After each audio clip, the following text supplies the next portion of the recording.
In today's video, I'm going to teach you how to change page password on Wix. To get started, open your website in the Wix editor. This is where you will manage the settings for your site and make updates to individual pages. Make sure you are in the correct site before making any changes, especially if you manage more than one Wix website. Once you are inside the editor, look over to the left-hand side and click on Pages and Menu. This section gives you access to all the pages currently on your site, along with the options used to manage how those pages appear and function. Next, find the specific page whose password you want to change.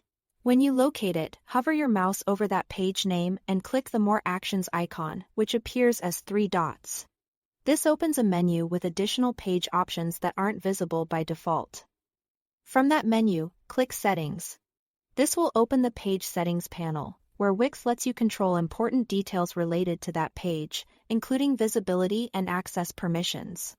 Now go to the Access tab. This is the area where you decide who can view the page.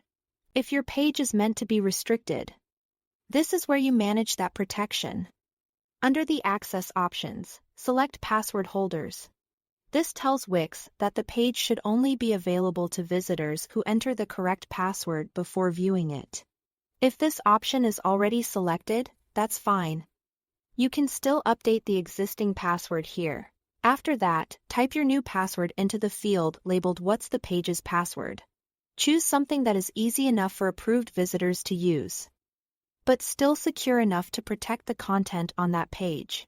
If you are sharing the password with others, it's a good idea to send it through a secure method and make sure everyone knows the old password will no longer work.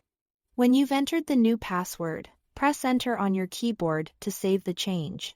This is an important step because simply typing the password without confirming it may not update the setting.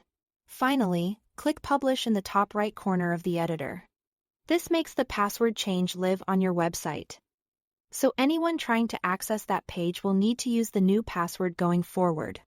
And that's it. Thanks for watching.